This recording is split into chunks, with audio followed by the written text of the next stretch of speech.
profiter de la vague de froid, c'est quelques jours de très grand froid pour renforcer notre enneigement de front de neige, de front de piste. On a sécurisé le tapis, on a sécurisé le téléski. Les dameurs ont fait un gros travail de collecte de neige depuis le début de la saison. Donc on stabilise le manteau neigeux et puis on prépare les 2 mois et demi qui arrivent, puisqu'après tout on est qu'au tiers de la saison. Hein. On peut faire plein de choses, du chien de traîneau en balade ou en conduite. On fait aussi du traîneau à cheval. On fait des igloos, ça c'est la grande mode, des igloos, quitte à y dormir dedans. On les construit, on y dort dedans.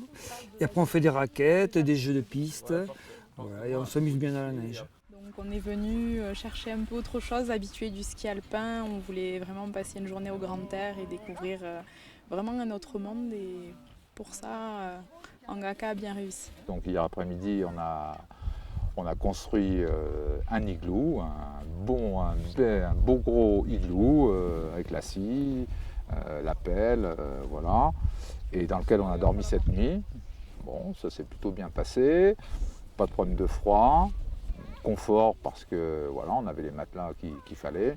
C'est pas le confort d'un lit et il fallait un petit peu s'habituer à l'altitude. Du coup, on a eu du mal vraiment à trouver un sommeil profond. Mais dans l'ensemble, c'était une belle expérience. La nouveauté visible, c'est le réseau d'enneigeurs. Il y a 10 enneigeurs et un lac, donc qui nous ont permis de passer 5800 m3 de neige en 2 nuits.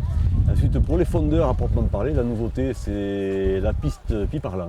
Donc en dessous de 4 chemins, on leur propose un nouvel itinéraire. C'est pas très long, mais en fait, ils font plusieurs boucles à partir de là.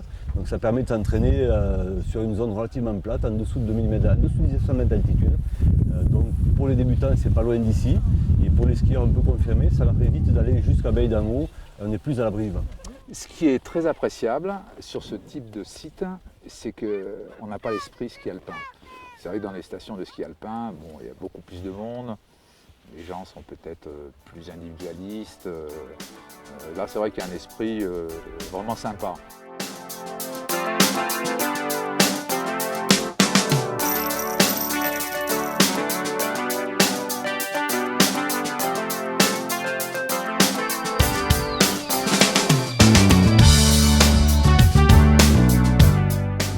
La régie en elle-même, c'est pratiquement 35 personnes, hein, entre les saisonniers et les permanents. Il faut rajouter le personnel du restaurant, de l'école de ski, de la base Angaka. Donc on arrive presque à 60 personnes qui travaillent sur le site au maximum de la saison. C'est le plaisir de goûter à tout ce qui se fait ici. Et ils aiment bien faire associer le chien, le cheval, la construction d'igloo, la raquette nocturne en flambeau, ils aiment beaucoup, la tartiflette au restaurant, notre cabane. Et voilà, c'est un peu un ensemble qu'ils aiment goûter. Au niveau des métiers sur Baie, il y a des dameurs. On ne les voit pas, ils travaillent la nuit, ils travaillent au noir, mais bon, ils font un super boulot, ils sont fondamentaux pour la tenue de la station de ski. Les pisteurs secouristes, donc, qui ne font pas que des secours, le balisage, l'information, la sécurité, la prévention, le travail préparatoire pour l'été, bien sûr tout le personnel d'accueil. On ira faire un tour pour relever au niveau des jalons, voilà.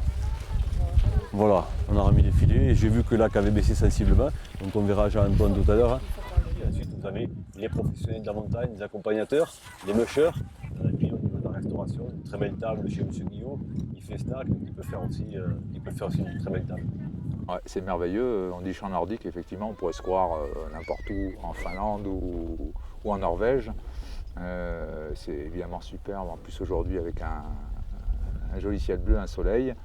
Et voilà, c'est vrai qu'ici on peut vraiment pratiquer toutes les activités nordiques, du ski de fond, des raquettes et donc toutes les activités d'Angaka notamment. Aujourd'hui on a prévu de boucler le week-end avec une balade en chien de traîneau.